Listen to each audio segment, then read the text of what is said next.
제 107문 제가 읽을 테니 또 여러분에게 여쭤볼 테니 여러분 대답해 주십시오. 제 107문 주기도의 송영은 무엇을 가르쳐 줍니까?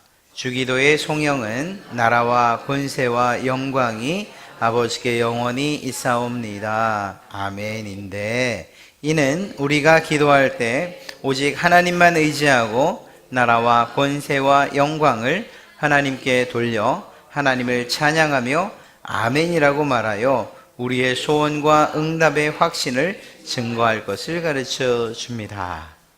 네, 오늘 여러분들에게 나눠드린 교재에는 뒷면이 없어요. 뒷면이 뭘 얘기할까?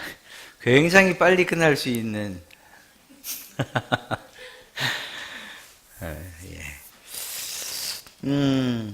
사실 이 결론 부분이기 때문에 우리가 정리를 하는 내용이라서 제가 이야기를 길게 한다고 해서 뭐 늘려질 만한 특별한 이야기들이 별로 있지 않습니다. 주기도문의 결론이라고 할 수 있는 이 송영, 과연 무엇인가 살피고, 그리고 이 주기도문을 우리가 어떤 마음으로, 그리고 또 이것이 과연 어떤 기도인가를 마지막으로 한번 쭉 살피면서 수요일 문답, 크게는 수요일 문답, 작게는 주기도문에 관한 그러한 공부를 마쳐볼까 합니다. 기도예요, 기도. 그런데 모든 영광을 하나님께 올려드리는 찬양이란 사실 또한 기억해야 된다는 것입니다. 찬양과 기도, 어떻게 보면 같은 것 같고 어떻게 보면 다른 것 같은데, 또 이렇게 말하지 않습니까? 찬양이 무엇이냐? 곡조 있는 기도지요 라고 이야기를 해요.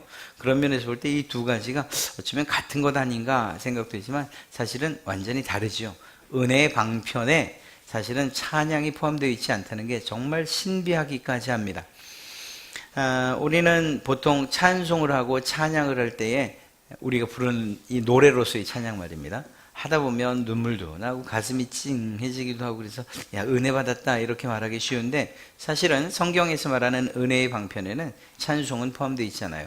왜일까 생각을 해보니까 이게 인간적인 감정이 많이 개입될 수 있는, 심지어는 가사 상관없이 그냥 곡과 음률만으로도 우리의 감정을 충분히 자극할 만한 것이 노래이기 때문에 그런 면에서 이렇게 믿음의 선배들이 좀 제외를 시킨 것 아닌가 그렇게 생각을 합니다.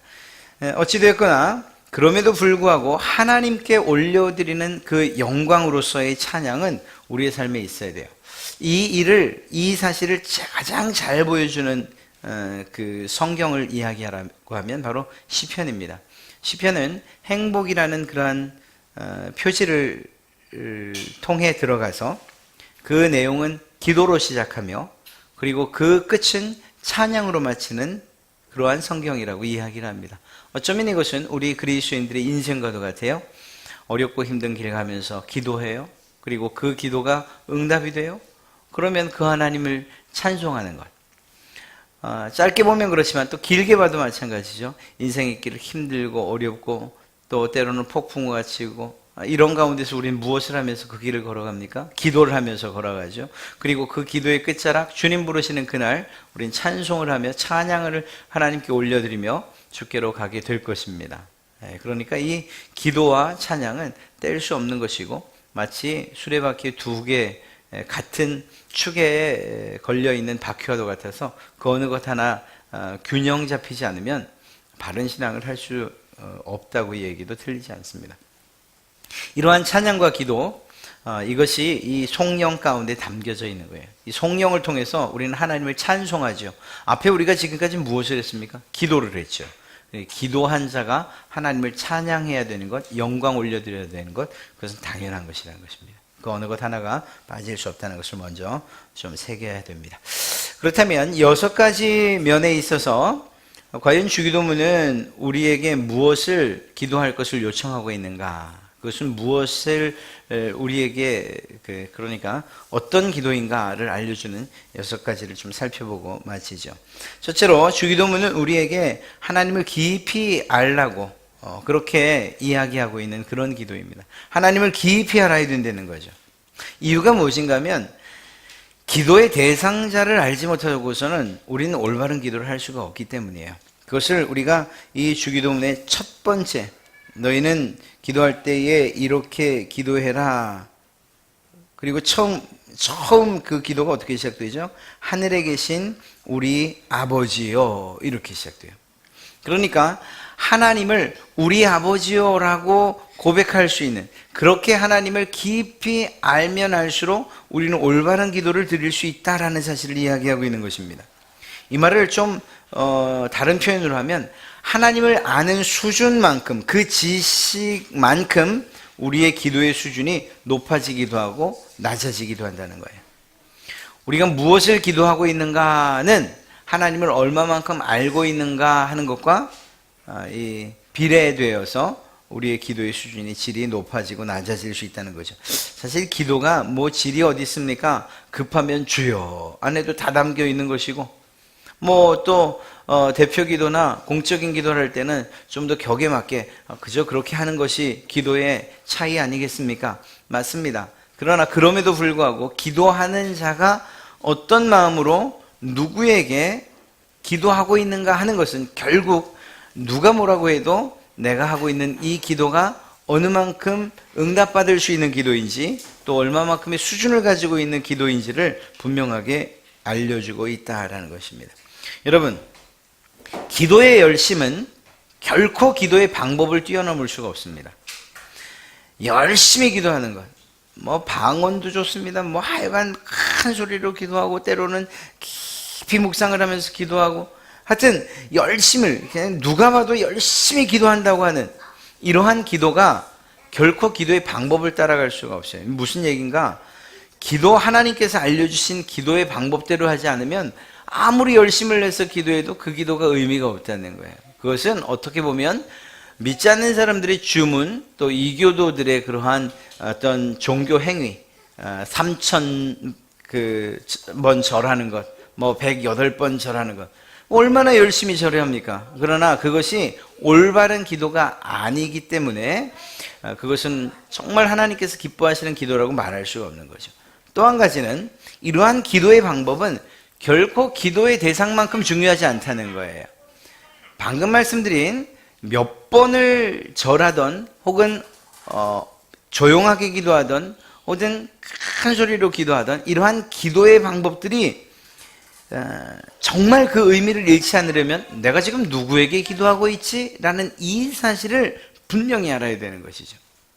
그렇지 않고서는 우리가 아무리 올바른 방법, 또 사람들이 이것이 정말 응답받는 기도의 방법이야 라고 이야기한다 하더라도 그것은 결코 하나님께서 응답하실 만한 기도가 아니라는 거예요. 왜? 대상을 잘못 보고 기도하니까 말입니다. 하나님을 향해 기도해야 되는데 엉뚱한 다른 것들을 향해서 기도하고 있는 이스라엘 백성들이 가나안 땅에서 정말 하나님께서 기뻐하지 않는 그러한 기도를 드렸다. 이유가 뭐죠? 하나님께 드려야 될 기도들을 온통 바알과 아세라, 목신들, 잡신들에게 기도하고 있었지 않습니까? 그러니까 기도의 대상만큼 중요한 것이 없다는 거예요. 그러면 이걸 바꿔 이야기하면, 기도의 대상을 알고, 그리고 올바른 성경적 방법으로 기도하고, 그리고 뜨겁게 기도하면 이것만큼 놀라운 기도가 없다라는 사실을 이야기하는 것이겠죠. 그러니까 이것은 어떤 중요도에 관한 그러한 이야기이기도 하지만, 우리가 올바른 기도, 응답받는 기도를 하기 위해서 과연 내게 무엇이 필요한가 하는 것에 대한 대답이기도 해요. 한번 생각해 보세요. 여러분들이 기도할 때, 또 기도의 기회를 얻어서 뭐 금요 기도이든 아니면 여러분 혼자 나와서 기도할 때이든 기도를 한 다음에 내가 지금 누구에게 기도했지? 하나님께. 맞아, 그렇지, 하나님께 기도한 게 맞아. 그렇다면 내가 올바른 방법으로 기도했는가? 성경적인 방법? 그래, 그렇다면 열심히 했는가? 이렇게 우리의 기도들을 한 가지씩 점검해 볼 수 있는 그러한 기회가 되리라 생각을 합니다. 하나님에 대한 그 지식은 우리의 영적인 삶의 수준, 또 기도의 수준뿐만 아니라 실제적인 우리 삶의 수준도 결정해요. 이 무슨 말인가 하면요, 하나님에 대한 지식이 있느냐 없느냐에 따라서 믿는 사람이냐 믿지 않는 사람이냐, 또 믿는 사람 가운데도 이 하나님에 대한 아는 것과 지식이 있느냐 없느냐, 풍성하냐 그렇지 못하냐에 따라서 어린 신자냐 성숙한 신자냐 나눠지는 거예요. 여러분, 우리가 하나님을 믿는다고 하면서 그 하나님을 알지 못한 채 믿는다면 그것처럼 맹목적인 게 어디 있겠어요? 이것이야말로 정말 무지한 신앙이라고 할 수 있어요. 신앙 자체가 무지하다는 것이 아니고 대상에 대한 무지함이죠. 그래서 맹목적인 것밖에 될 수가 없어요. 알지 못하고 그냥 이게 옳소라고 그저 달려가는 것만으로는, 그것만으로는 올바른 신앙생활을 하고 있다고 말할 수 없어요.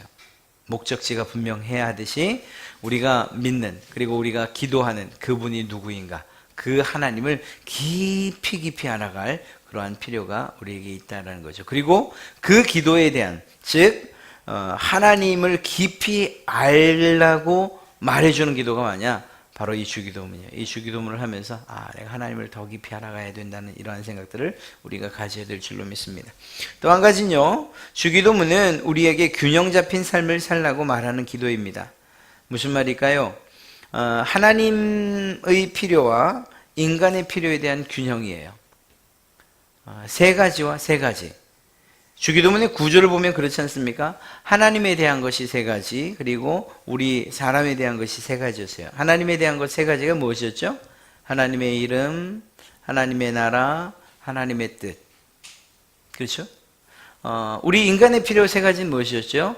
우리의 양식, 또 죄 용서, 그리고 악으로부터의 보호. 이 세 가지였어요. 이 세 가지가 서로 균형 있게 맞춰져 있는, 그리고 그렇게 구조되어 있는 기도이죠.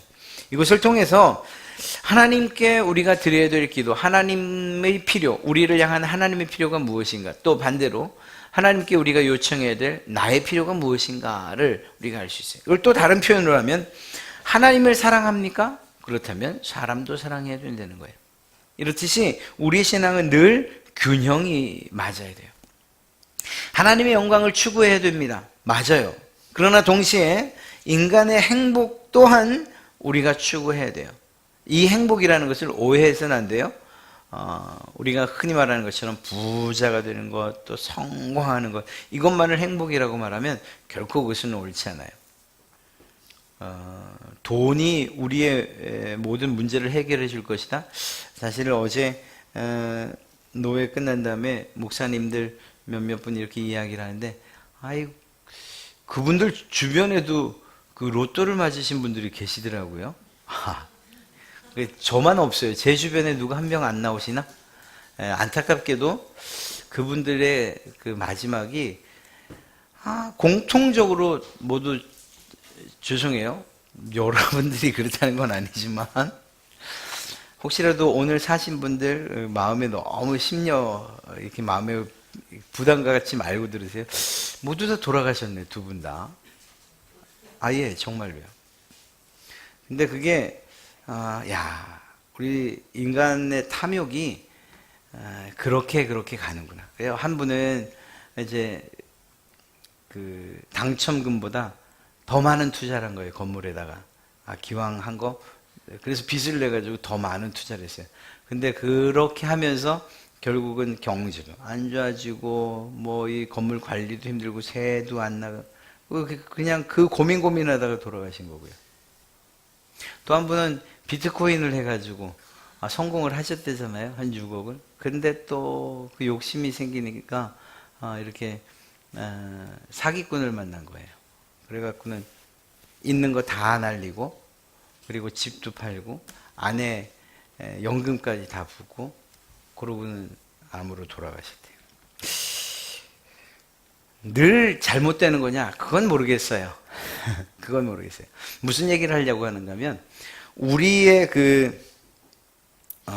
행복을 단순하게 이렇게 돈이나 혹은 명예나 혹은 권력이든 또는 성공이든 세상 사람들이 말하는 그 기준에다 행복을 놓으면 사실은 이 말은 잘못되는 거예요. 하나님에 대한 추구하는 것만큼 내가 내 삶, 또 내 복, 나 부자 돼야지, 이렇게 얘기하는 건, 이건 올바른 균형이라고 말할 수 없어요. 여기서 이 행복은 사실은 더 엄밀하게 말하면 하나님과의 함께 있음, 하나님과 동행함이라고 이야기할 수 있어요.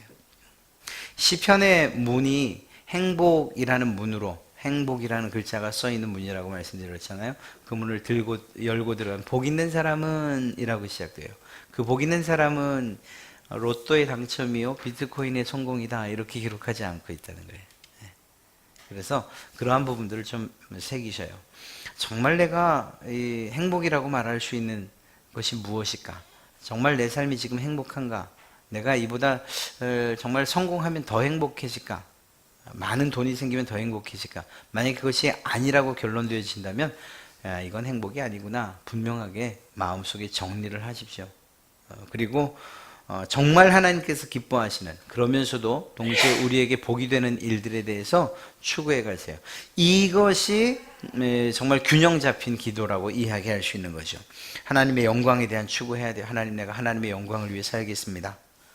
하나님, 내가 정말 하나님으로 인해 행복하기 원합니다. 저희 교회의 표가 그거죠. 하나님께서 기뻐하시는 교회, 그리고 성도들이 행복한 교회. 그래서 줄여서 하나님께서 기뻐하시는 교회, 성도가 행복한 교회. 하나님의 기쁨, 성도의 행복. 이게 두 개가 분리된 게 아니라니까요. 제가 늘 말씀드리지만 하나님이 기뻐하시는 것 때문에 그 기쁨으로 인해서 행복한 성도라는 거예요. 이걸 분리해갖고 하나님이 기뻐하시고 성도들은 이 복을 받으니까 행복하구나 이렇게 분리시키면 안 돼요. 이 행복은 하나님이 없이는 이루어질 수 없는 행복이에요. 그렇기 때문에 교회 안에서 때로는 땀을 흘리고 수고하고 애를 써도 행복한 마음을 가지고 돌아갈 수 있는 것이라고 제가 말씀드렸죠. 어찌되었거나 이렇듯 하나님의 영광에 대한 추구와 인간의 행복에 대한 추구가 균형 잡혀야 된다는 것이죠. 세 번째로 주기도문은 우리에게 하나님 중심적인 삶을 살라고 말하고 있는 기도입니다. 주기도문의 순서를 통해서 이걸 이야기하고 있어요. 무엇이 우선순위인가? 우리가 하나님께 드리는 기도, 하나님에 대한 기도, 그것을 먼저 하고 있죠. 하나님의 이름, 하나님의 나라, 하나님의 뜻, 이 모든 하나님의 영광을 위해서 우리가 먼저 기도하고 있어요. 그리고 나서 우리의 일용할 필요한 것들을 기도하고 있죠. 그렇습니다.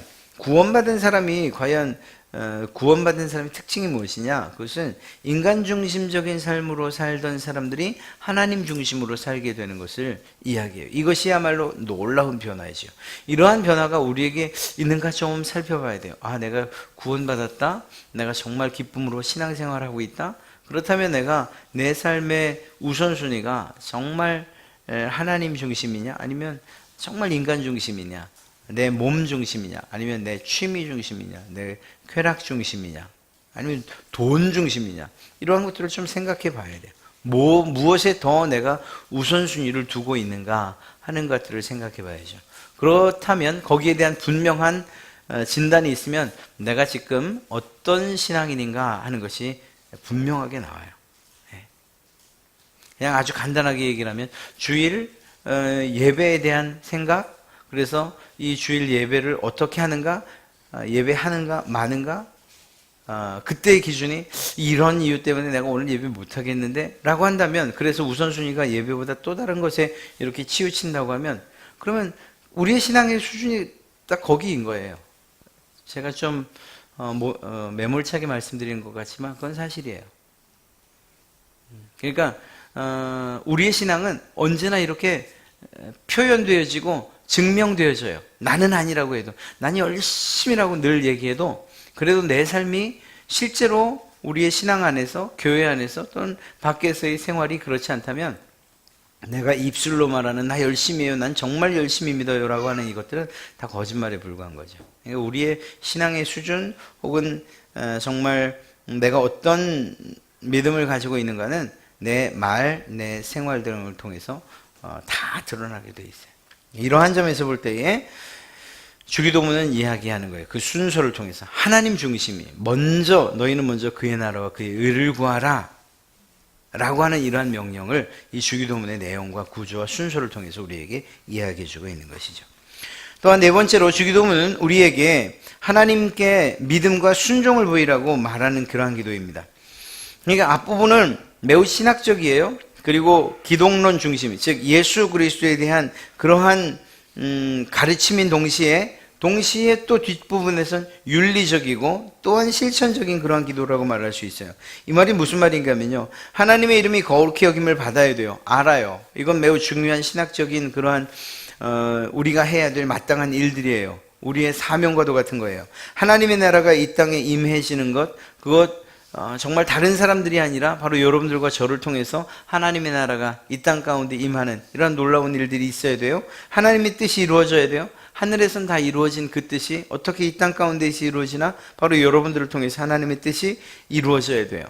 그런데 이러한 일들을, 즉 하나님의 이름이, 하나님의 나라가, 하나님의 뜻이 이루어지기 위해서 이 땅 가운데에 여러분을 통해 이루어지기 위해서 우리가 아무것도 안 해도 되느냐? 그게 아니에요. 이러한 믿음에 대한 분명한 반응은 순종으로 나타나야 된다는 거예요. 순종으로. 그래서 믿음은 그저 내가 믿는다라는 어떠한 진리에 대한 내용, 그리고 그것에 대한 지적인 동의, 심적인 동의뿐만을 이야기하잖아요. 이 믿음은 반드시 행동을 요구하고 있다는 사실을 기억해야 돼요. 나 믿어요. 그 믿음은 반드시 행동을 요구한다는 거죠. 그래서 앞서 말씀드린 이러한 하나님의 이름이 거룩히, 하나님의 나라가 임하고 하나님의 뜻이 이루어지는 이 일들은, 이러한 일들이 이루어지기 위해서는 우리가 무엇을 해야 되느냐? 하나님을 아는 일들을 더 열심히 해야 되고요. 또한 더 나아가서 하나님을 뜨겁게 사랑해야 되고요. 그 하나님의 말씀에 순종해야 되는 거예요. 우리 지식적으로 하나님을 알아가는 일들을 열심히 하고 또한 지적인 동의가 필요해요. 우리 가운데는 예수 그리스도께서 우리에게 본을 보여주신 그 사랑으로 막 가슴이 뜨거워져야 돼요. 그래서 사람들을 보면, 또 우리보다 못한 사람들, 또 도와야 될 사람들을 보면 긍휼한 마음들이 막 일어나고요. 그렇게 우리 가운데 사랑이 있어야 돼요. 그러나 이러한 마음이 있고 아는 것만으로 끝인다면 그것은 진정한 믿음이라고 말할 수 없다니까요. 진정한 믿음에 대한 마지막 방점은 무엇이냐? 행동으로 나타나야 되는 거예요. 네, 행동으로요. 말로라도 그것이 반영된 말이 나와야 되는 거예요. 막 머릿속에서는 하나님을 알고 가슴으로는 예수 그리스도의 사랑이 그냥 가득 차 올라오는데 입으로는 그 사람을 향해서 정말 욕을 한다거나 낮춰 부른다거나 비하하는 말이 툭 튀어나왔다? 이거는 믿음에 대한 올바른 순종으로 사는 그러한 그리스도인이라고 말할 수 없는 거죠. 알고 마음속에 담겨져 있으면, 그래서 그것이 막 폭발할 때 가득 차면 거기에 해당하는 말이 나와야 되는 거예요. 거기에 해당하는 행동이 나와야 되는 것이고요. 그런 면에서 볼 때 하나님께 순종하는 것을 통해서, 즉 머리와 가슴으로 하나님을 알고 경험했다면, 그렇다면 이제는 내 삶이 다른 사람들에게 보여져야 돼요. 그렇게 그 삶을 통해서 내가 가지고 있는 믿음을 증명해 보여야 돼요. 증명해 보여야 돼요. 그래서 적어도 이런 얘기를 들으면 안 되죠. 아니, 너 예수 믿는다며? 왜 그래? 이런 소리는 들으면 안 되죠. 그럼요, 예수 믿는다고 하는 것은 머리와 가슴으로 믿는 거일 수 있죠. 그런데 왜 그래? 라고 하는 말은 벌써 제3자가들을 볼 때에는 믿고 아는 것, 또 경험한 것, 그것을 실제적인 삶으로 나도 알고 있는 정도도 네가 못하고 있구나 하는 이 얘기예요. 그러니까 그건 참된 신앙인이라고 말할 수 없는 거죠. 주기도문은 이렇듯 하나님께 대한 믿음을 보였느냐? 그렇다면 그 말씀에 순종해라 라고 요구하고 있습니다. 여러분이 정말 성숙한 그리스도인 되기 원하신다면 여러분들이 믿고 있는 것, 그 믿는 것에 대한 그러한 탐구와, 그리고 그 믿음이 가슴으로 내려와서 정말 뜨거운 열정이 있어야 되고요. 그것으로 멈추면 안 되고, 우리가 그 말씀대로 살아가야 그때 비로소 성숙한, 그리고 하나님께서 기뻐하시는 그리스도인이라고 이야기하게 되리라 믿습니다. 다섯 번째로, 주기도문은 우리에게 미래를 소망으로 현재를 극복하라고 말하는 그러한 기도입니다. 무슨 말일까요? 하나님 나라의 완성, 즉 하나님의 이름이 거룩하여지고 또 하나님의 나라가 우리의 하나님의 나라가 이루어지는 것, 또 그리고 그분의 뜻이 이루어지는 것, 이것은 언제 완성될 일일까요? 예수님이 다시 오시는 날 분명히 완성될 일이에요. 그러니까 하나님 나라의 완성은 지금 이 땅 가운데서 완전히 완성될 수는 없어요. 네, 그것은 분명한 사실입니다. 그럼 언제 완성되느냐?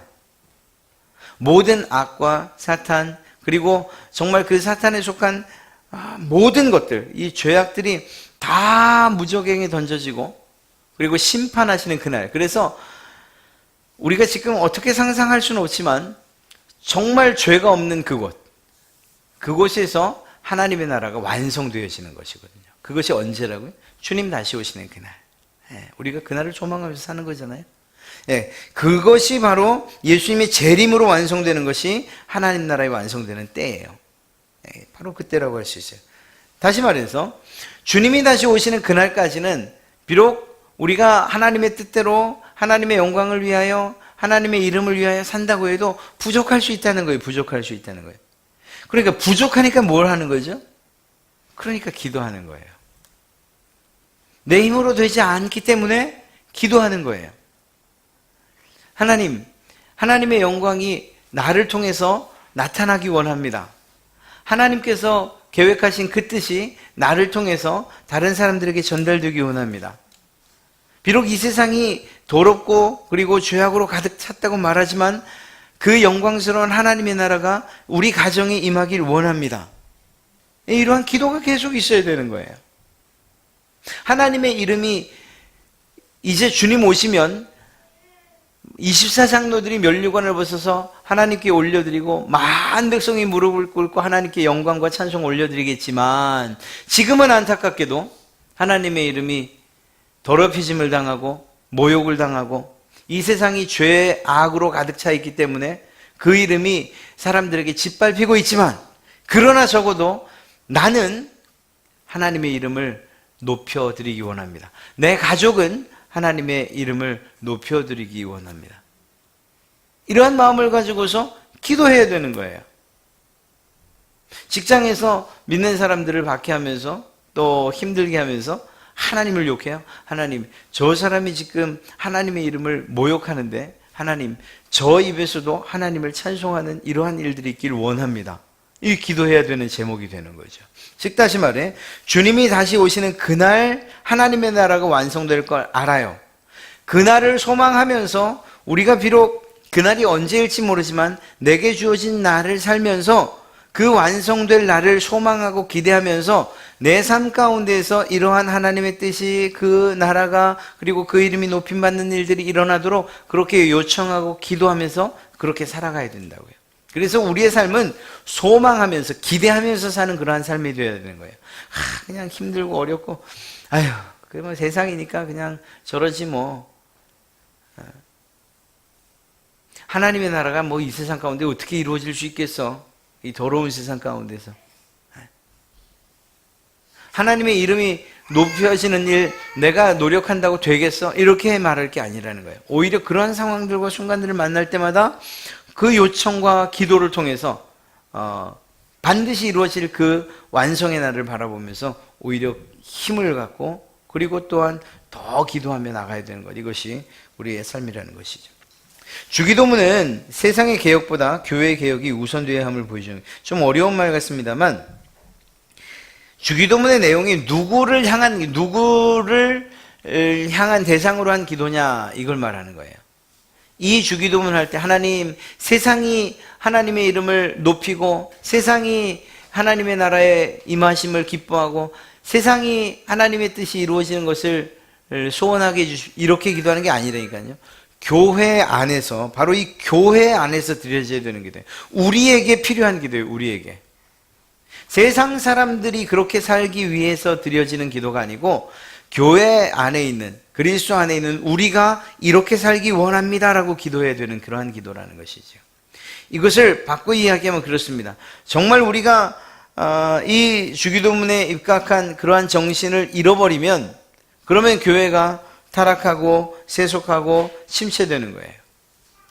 하나님의 영광을 올리면서 그리고 그 하나님의 이름을 높이며 살아야 될 사람들이 중직자라는 이름으로 자기 이름을 높이려고 할 때에 교회 문제가 생기는 거예요.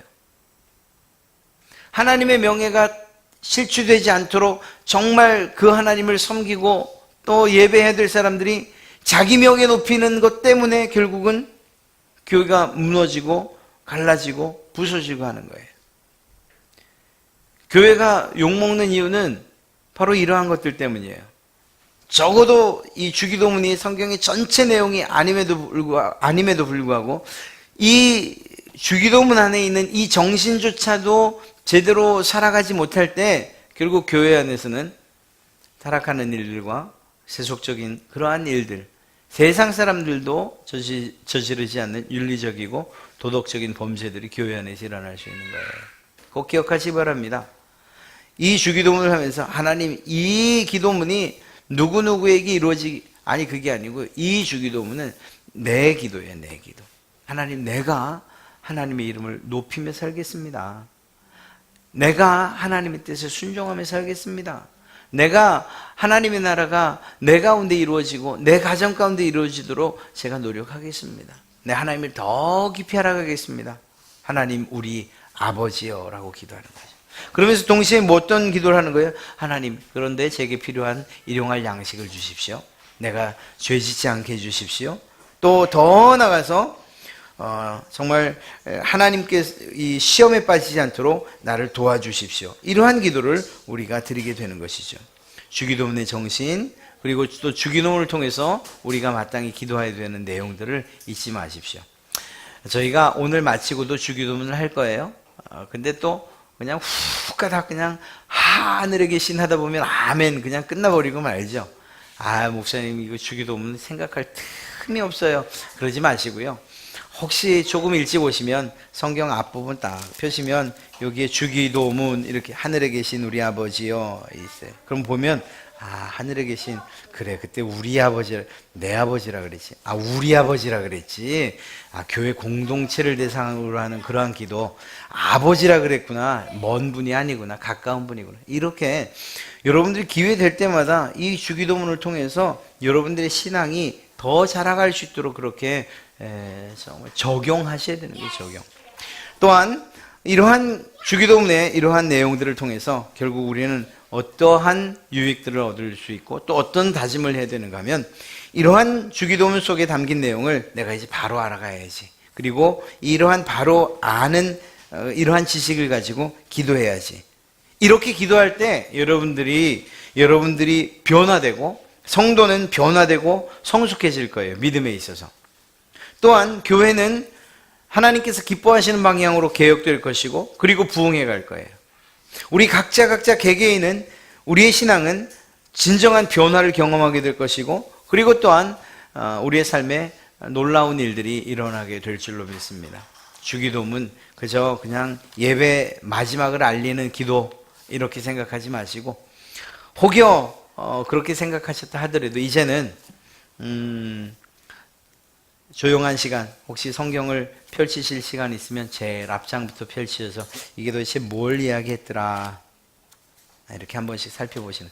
만약에 이게 기억 안 나시면은 얘기해 주세요. 제가 여러분 원하시면 그래도 우리가 공부했던 것들 이 서류 문서들이 있으니까 주기도문에 해당하는 부분만 이렇게 얇은 책자로 만들어 드릴게요.